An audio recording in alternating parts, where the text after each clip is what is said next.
All right. How you doing today? Doing good. How are you guys doing? Oh, I'm doing well. I wanted to ask about film. Like you, I think you call it. I forget what you call it. You call it watching tape. I think that's what you call it. Yeah. Uh, where do you watch film?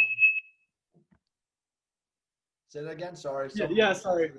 Uh, where do you watch film? Do you have like a room in Neil Patterson?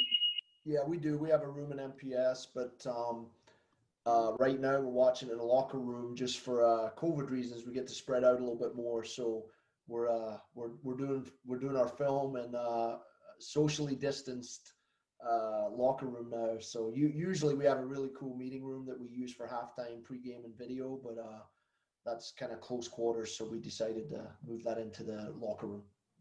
Oh, so you just have to like fire up a projector or something? Do you have like a big TV you put it up on? Yeah, we got a big screen TV, so we usually just plug the laptop into the TV and or share the screen and just show them it that way. Do you guys have some special access to camera footage, or are you just going on like ESPN Plus and looking at the broadcasts? No, we have a couple of different servers. One is called Spidio, and the other one is Instat. And so between those two companies, we have access to all the Big 12 games through Spidio, and then on Instat we have access to a lot of the games nationally, and they break down the games for you based on corner kicks, offside shots, saves, things like that. So it's a really cool system. And how long does it take for you to break down all of that film? If if you're gonna look at this next week, like how long do you like to take to watch film? It doesn't take me very long because Justin and Karen do it, so I don't have to.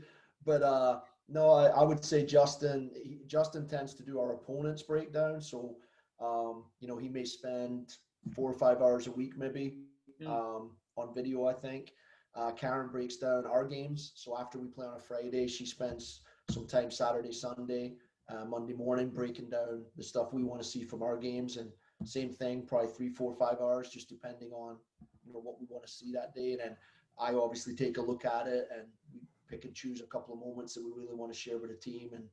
And as far as the team goes, we spend maybe between 15 and 30 minutes showing them what we feel like they need to see. What are some things Coach Justin and Coach Karen look for when they're scouting opponents and themselves? So when Karen's breaking down our team, we talk after the game, and we'll maybe highlight 5 or 6 things. So if our back line is sitting too deep, we might try to pick some pictures that show the back line too deep and get them up. Or if we need to work on our movement inside the penalty box when the ball's out wide, we might focus on that. So our breakdowns are more about the stuff we're going to work on the next week to try to correct from the game. On the opponents, Justin really looks for their formation, set plays like corners and free kicks, things like that. Special players, if there's things, if the other team has a really good player and we want to, is she predominantly left-footed? Does she like to go to the right? What kind of runs does she make? Things like that. And also look for little things that maybe we feel like we can exploit if we see any weaknesses in things that they do, things like that. So those are some general things that we look at. Was there? I don't know if you had a chance to look at the film from last week, from your game. Did anything stick out to you? Like, have you got a chance to watch the film? Yeah, we have. I thought that from our standpoint, after the game, I didn't think we played particularly well. And I was kind of like, yeah, tie was probably a fair result. But after watching the video, I thought that's not true. We were the better team, and we created the best chances. And the first half, especially, we played really well. We played a lot better than I thought we did in the moment. So that happens sometimes. You think you played really well, then you watch the video and you go, oh my goodness, we weren't as good as I thought. Or there's other times that I've come out of the game thinking we weren't particularly good, and it's a little better than you thought. But I thought the first half we moved the ball really well, and we were able to control the play, and we got 6, 7, 8 really good looks at goal and just didn't score. And then the second half, Baylor came into it a little bit more and put a little bit more pressure on us. But yeah, so as far as specific things, I felt like we weren't as clinical with our chances. So that's something we talked about this week. And then we did think that as the game wore on, we got too spread out. The game, as both teams got a little bit tired late in the game, it got too open, and we weren't closing the space the way we wanted to. So those are a couple of things we shared with the team. And my last question for you about film is: do players like watching it? They do. Well, I say that with this Instat system, they actually have access to it, so they can actually go click on themselves, and it'll show all of their moments throughout the game. So I know they like that, and sometimes they like watching the game back as well. They don't always like video with us because sometimes they get corrected, and we always stress that that's not a personal attack. That it's our job to try to correct these mistakes to make them better next time. But it's hard not to feel that you're being singled out a little bit sometimes. So I'm not sure they always look forward to video with the group. Is that a tough kind of job, or a tough line you have to straddle in that room in front of everybody, to not be like too harsh or like single out? Is that tough for you? Yeah, for sure. I mean, we talk about it all the time. Karen and I do the video of our games, and if we're going to pick out 3 things a kid does wrong, we certainly try to throw at least 1 or 2 things in there that they did well also to kind of soften the blow. So it's kind of like being a teacher. You have to correct, and you have to show somebody how to do it properly, but you don't want to ruin somebody's confidence either just because they made a couple of mistakes. So it's a balancing act for sure. Gotcha. Thanks, Coach. Sure, of course.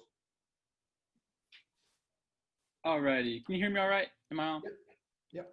Awesome. Good to talk to you, Coach. You too.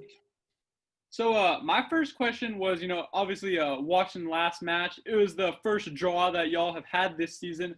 I was curious, what is the mood in the locker room typically like after a draw? Like, does it feel like y'all lost, or like kind of what is the mood there? Yeah, it was pretty telling after the game. The Baylor kids were celebrating like they just won the Big 12 championship. They were jumping up and down, going crazy. And our kids were pretty somber. They weren't very happy because they felt like they should have won. So, after a loss, it can be pretty tough. But, after a tie, it wasn't, we told the kids it wasn't the end of the world. You went to Waco and tied against a really tough Baylor team. It's not the worst thing that could have happened. But, I like the fact that our kids felt like they should have won, and were a little bit mad at themselves for not getting the job done. So, but we're still, we're in a great spot, 3-0-1 at this point, and, getting to play more games and looking forward to a really good one this weekend. I think our kids still feel pretty confident and pretty good about where we are. Okay, that's good. And one question that popped into my head is, obviously in the playoffs, you can't have draws. Everything is settled eventually with a shootout. Is that something that, you would maybe like kind of wish to see, is every game, even in the regular season, could get settled by a shootout? Not really. It's so difficult. I was having a conversation with somebody about this the other day. In our sport, the penalty shootout, that's like deciding a basketball game on a free throw contest. It's not a true reflection of who has the better team. So I'm not a huge fan of the shootout, although I understand when it gets to an elimination tournament like the NCAA or Big 12 tournament, you have to settle, or the World Cup or whatever it may be. You got to settle the game somehow. The flip side of that is you can't just keep playing overtime. The kids get exhausted. You're going to have a bunch of injuries, and especially when we play Thursday, Sunday, or Friday, Sunday, it's just not feasible to keep playing. So, I like the system as it is. You play 90, and then you've got 20 more minutes to find a way to win. And if you don't, if the other team have been kind of hanging on for the tie, they deserve full credit, and they get a point at least in the standings. And it's okay. But I'm not a huge fan of the shootout simply because it is a tough way. When you lose a shootout, that's a tough way to lose. Yeah, no doubt. I, certainly remember watching, I think it was a USA World Cup game where shootout lost, and it's just like, it's the worst way to go. Do you remember, obviously, number 4 in the polls. So, obviously Oklahoma State, like you're expected, and you probably expect to win most of your games. Do you remember the last time you've maybe celebrated a draw, thinking, hey, that team was probably better than out there today, and we're kind of lucky to escape with a draw? Yeah, certainly. One year we went down to Tallahassee and played Florida State, and Wade can correct me. They were either number 1 or 2. I can't remember which one they were, but they were pretty dang good. They might have been national champions the year before. We went down there and got outshot probably about 25-5, but found a way to hang in there and get a draw. And that did feel like winning the Big 12 championship. It was a unbelievable effort from our team against, one of the best teams in the country. So that one stands out. I'm sure there's been a couple more, but that one in particular was our kids did everything they could just to hang in there and find a way to not lose. And that definitely felt like a win. I guess not all draws are created equally. That's right. That's right. Okay, and shifting gears a little bit, we as the beat reporters, we were pretty curious. Is there an update on Peyton Vincey? Obviously the way she went down didn't look great, and I'm not sure if she made the trip to Waco. Is there any new information? Yeah, I mean, we're obviously very limited on what we can say, but what I can tell you is Peyton won't be back for the rest of the season. She had a season-ending injury. Other than that, there's a lot of rules about what you can disclose medically, but certainly if Peyton feels comfortable discussing that, she can. But she won't be back for the season. Okay, I understand. I'm sorry to hear that. How hard was that to kind of stomach that news as a team? Obviously she was injured last year, and just how hard was that? That's hard. I mean, anytime a kid goes down like that, it's brutal. And for Peyton, it was twice as bad simply because of what she went through to get back. But it's one of those deals. She's a tough kid. She's been through it before. She knows what it takes, and I don't doubt that she'll get herself in position to get back on the field again. And love the kid. And she's just, my heart goes out to her. But she's strong. She'll come back from it, and we'll get her back out there as quick as we can. Do players who suffer season-ending injuries so early in the season, are they still able to travel with the team and be around for practices, or is it kind of a more by yourself recovery? Yeah, she'll be around for all the home games. She probably won't travel. We have a roster of 30, and we generally travel about 22 players. So, to take an injured kid doesn't always make sense. But she'll be at all our practices, all our meetings, all our games, and obviously once she starts her rehab, she'll be spending a lot of time in the training room with the medical staff. Okay, that's good. And I want to ask a question for Jacob. He couldn't make it. I believe he had a test. But he was wondering, how one game ended have an effect on the next match? Is there an extra feeling to get on the board early versus TCU, knowing that y'all have kind of a scoreless streak going in?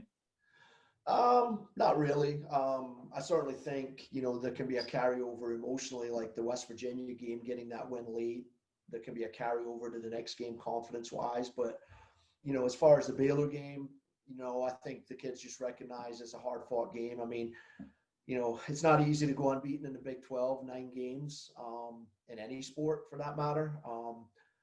So I think – you want to win every game, and you certainly talk about winning each game as they come. But I think the reality is, our kids that have been there, done that, they know how hard each and every game is. So for somebody to go 9-0 this fall was always going to be quite a challenge. So I think our kids just were a little bit mad that they didn't finish the deal against Baylor. I think they felt like they should have won. And maybe that'll be good. Maybe that'll, inspire them to play a little bit harder, or maybe finish those chances off when we get them against TCU. But I don't think there'll be a negative or a positive carryover from the Baylor game. I think it's just, okay, now we move on. Let's play TCU. Awesome. Thank you, Coach. Sure. Hey, Coach. So coming into this game, TCU on Friday actually has shut out their opponents total. They've outscored their opponents 4-0. How are you guys going to exploit that defense and hopefully break their shutout streak? Well, we're going to do what we do. Like I said, up until the Baylor game, we've been pretty good with finishing our chances. Even against Baylor, like I said, we created looks at goal. That wasn't the issue. We just didn't finish them. So I think we'll get some looks against TCU. They've got a really good team. They've got very athletic defenders. Their goalkeeper was the starting goalkeeper for Mexico in their full national team for the last few games, and she plays with Kim Rodriguez. So Emily Alvarado is one of the top keepers in the country. So that obviously is going to play a part in not giving up goals. So it's a challenge, but we're going to play how we always play. We think that it should be good enough for us to at least get some looks. Now, whether you finish those chances or not, that's going to depend on how well we do on the night. But we're not doing anything special for them, but we know that we're going to have to be on top of our game to, number one, create chances, and then number two, finish them off. So you just said Kim Rodriguez has played with Emily.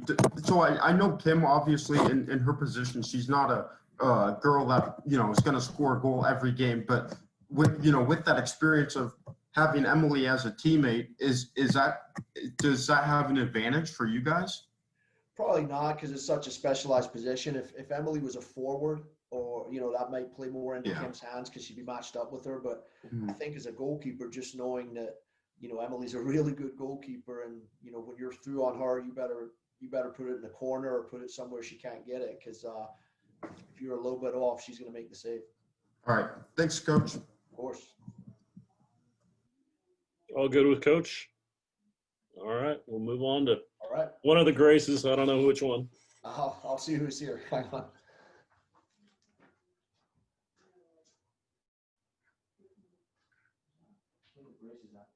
Hey, I was just going to ask you, so obviously playing against TCU, you know, there's probably some players that you were familiar with on the club level.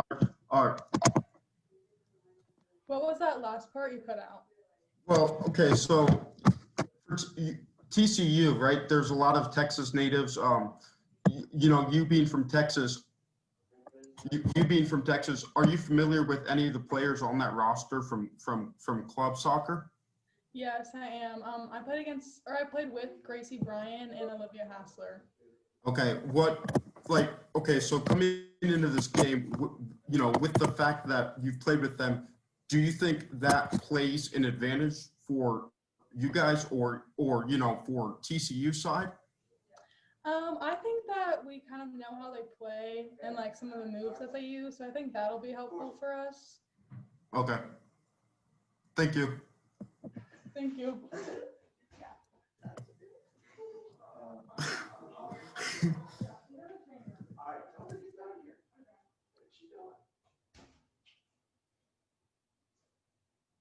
No, it's all right, Grace. We don't bite. You're all good.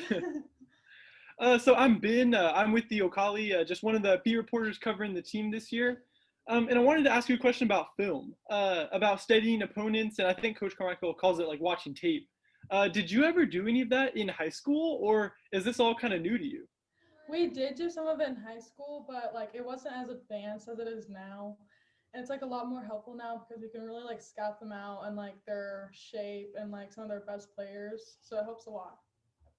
What's the part of scouting out? I know Coach Carmichael said you could like follow yourself and look at all of your moments throughout the game on the whatever film program he uses. What's the part of film that helps you out the most? I think like going back and watching my mistakes helps me a lot because I can see like what I can fix and like to do better. So that really helps me to like improve for like the next game and like going forward. Mm-hmm. Do you enjoy watching film? Like, is that something, you know, you kind of enjoy? Yeah, I actually do. I like usually like right after the games, I'll go back and like watch it like almost immediately. Yeah, I know Coach told me that you guys have like individual access to it. Can you just like pull it up on your phone or a tablet? Like, how do you watch the film right after the match? I have ESPN Plus, so I can go back and watch it on there. Did you do that for last game? Was there anything that kind of like stuck out after you watched ESPN Plus last game?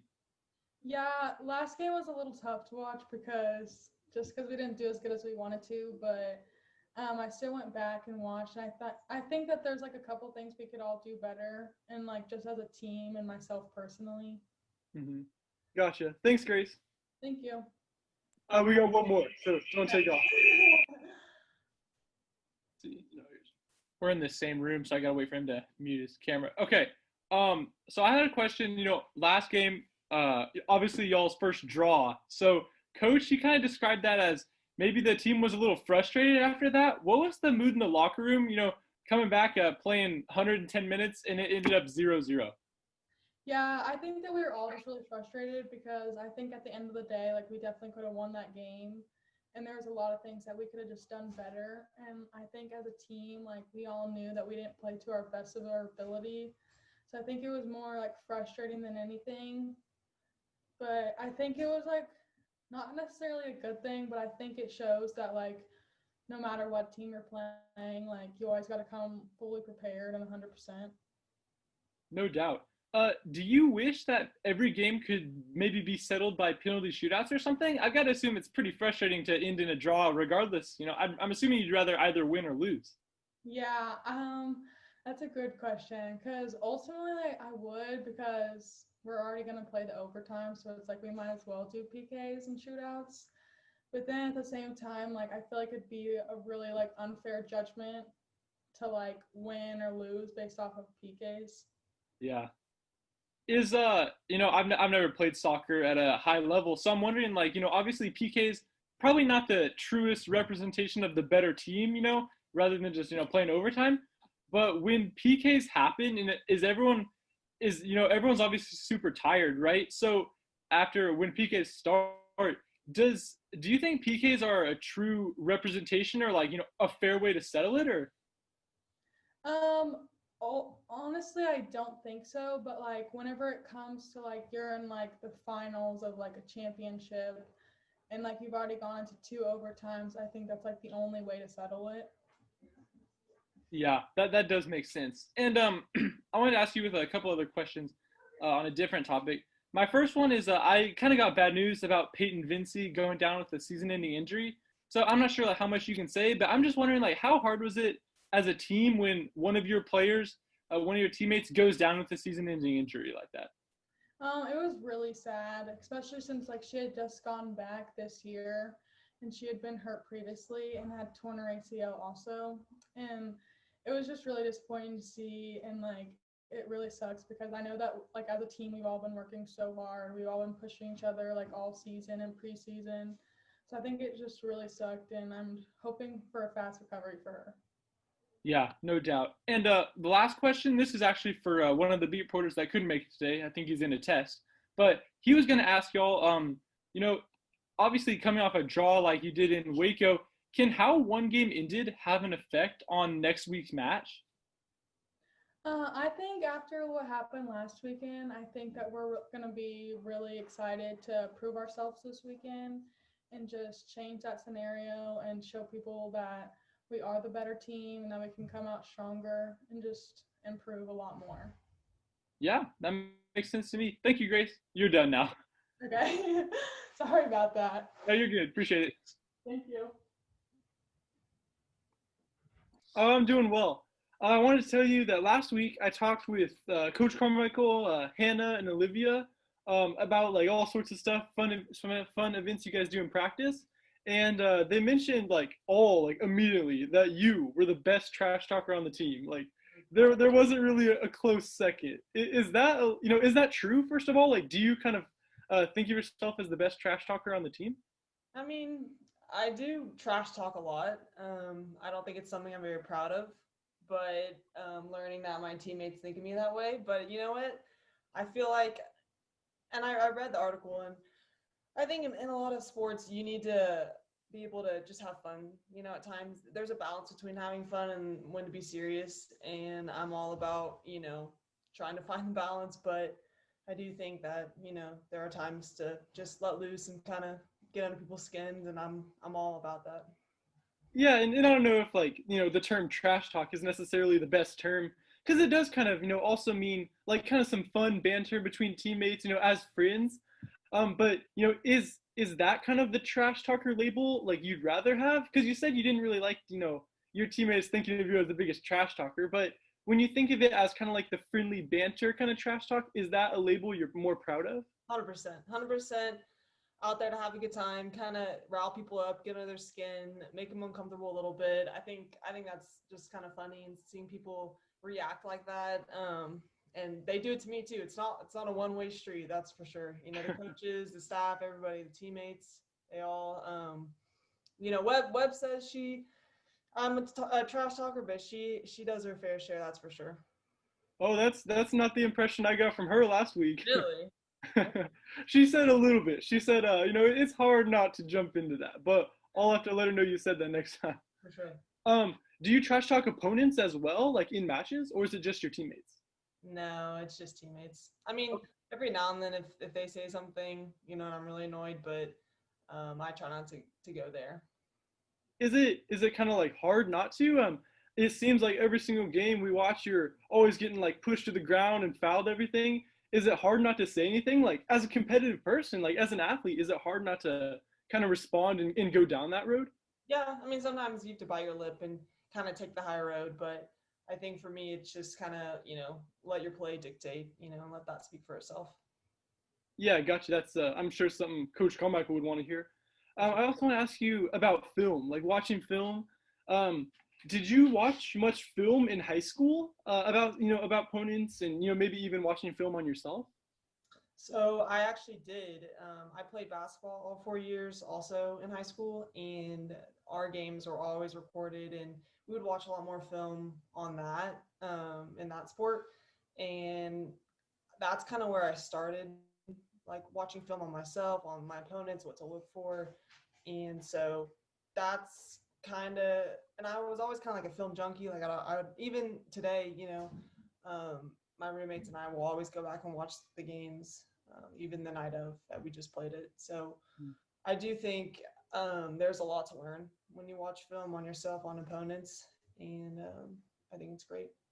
Really? So like even I know against Iowa State, the game got over so late. You guys go run back to your dorm, and then do you just turn on the replay? Like, is that the first thing you do?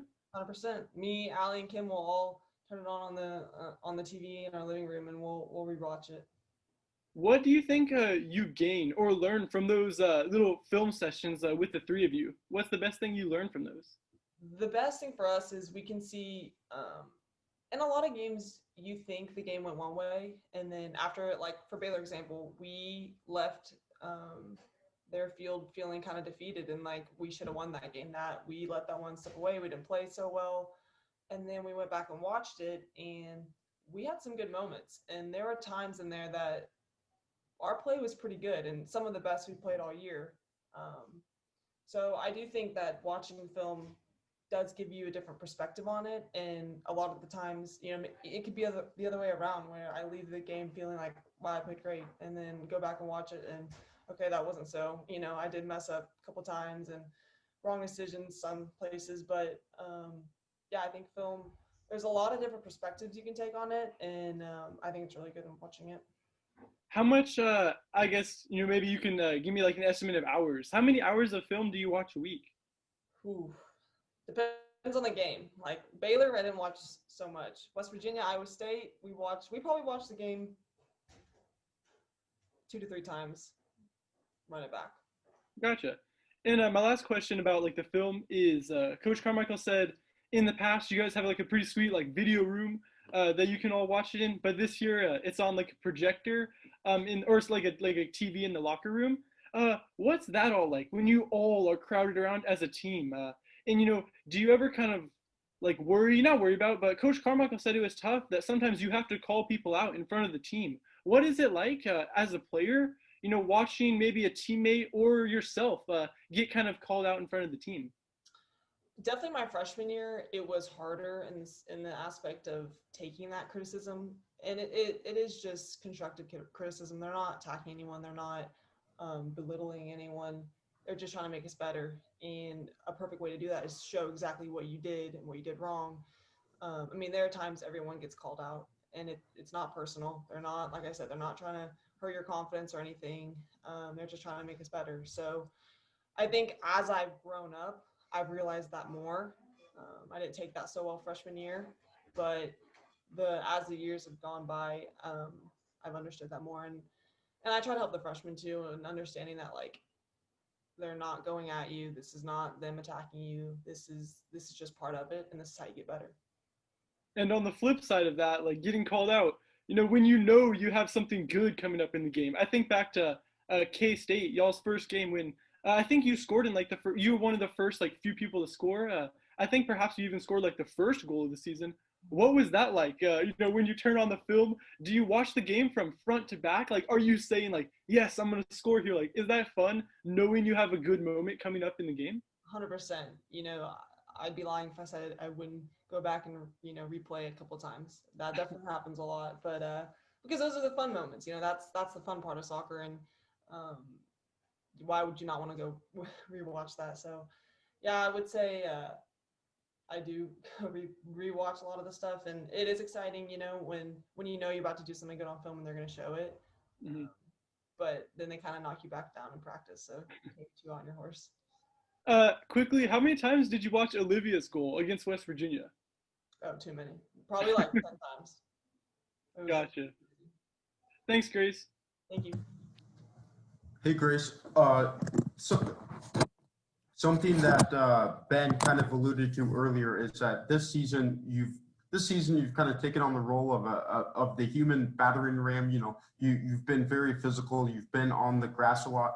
Is that physical play your style, or is it just something that you're just kind of is it your style, or is it just something you kind of run into in the process of a game?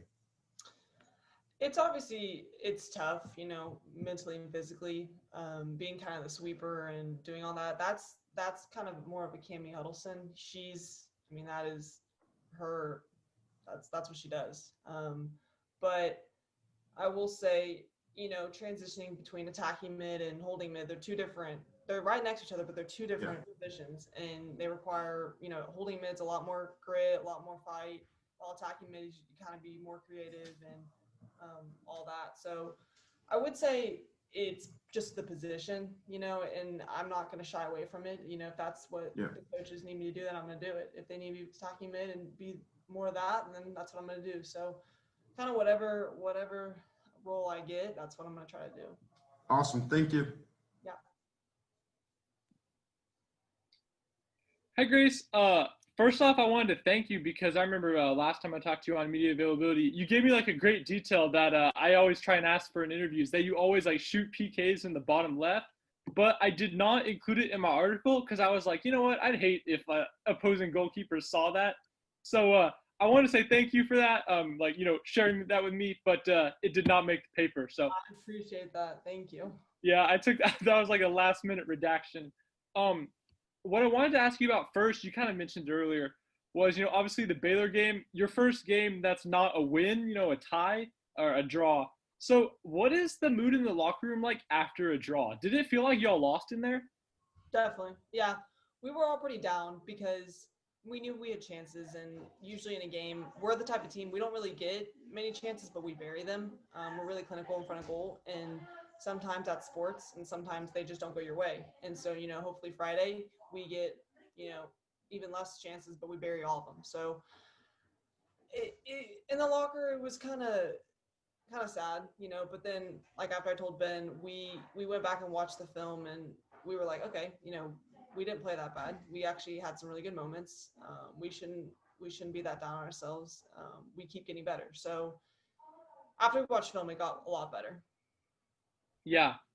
Coach Carmichael, he told me that, after the game, while it was pretty down for your team, the Baylor team, they seemed really happy with their draw. So, I don't know how much you saw or whatever. The ESPN feed cuts off pretty quickly for us. But, could you kind of sense maybe some happiness on the part of Baylor that they were coming away with the same result y'all were? Oh, they were cheering and all high-fiving, and they were ecstatic. So it pissed me off even more, seeing that, just because it's a tie. We should have won. We were the better team, but they were over the moon. So it was pretty frustrating. I bet that is. Do you wish that every game could go into penalty shootouts to be settled, or? I don't know. It's kind of a flip of the coin when you go to PKs.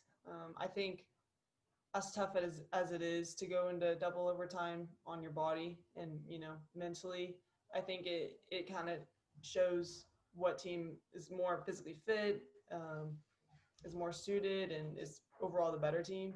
I think when you just put a ball in front of goal and you try to shoot it, I think it's just kind of luck of the draw who makes their shots and who doesn't. So I think it stinks in the moment, and I hate it, thinking, oh my gosh, we do this 20 more minutes. But overall, it's better to see who wins the game.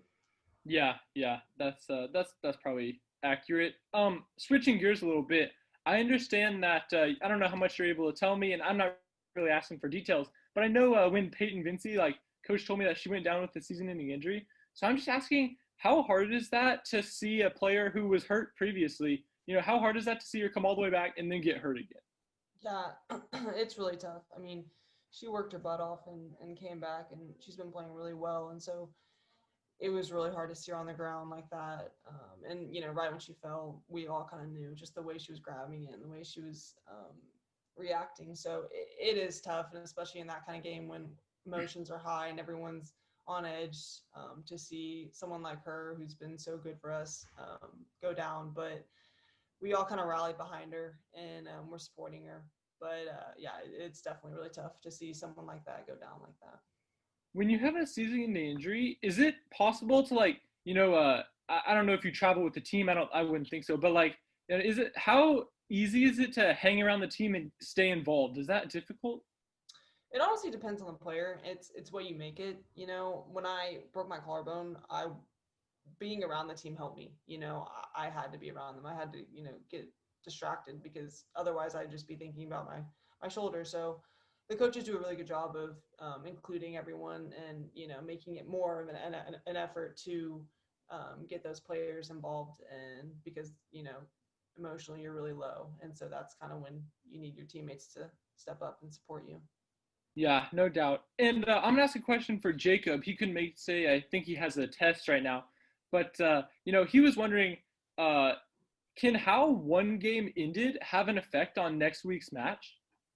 It can. It depends on the team. I think the best teams don't let it. You can have this huge win over West Virginia and get really high and all that stuff, and then that means nothing for the next weekend. So I think the better teams realize it's one game at a time. You can't get too low and you can't get too high. So obviously we're frustrated to tie Baylor. We felt that we were the better team, but that doesn't mean anything against CCU. Now we have another chance to go out there and get a win.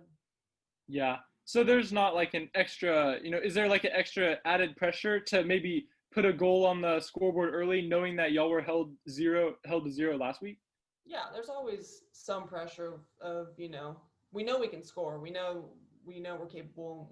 We'll get the chances, but there's gonna be times when it's gonna be tough, but we gotta bury them. No doubt. Well, Grace, I think we're about to run out of time. It was great talking to you. I really appreciate everything, and I guess we'll talk to you next media availability. Awesome. Thanks. Thanks, guys. Appreciate it.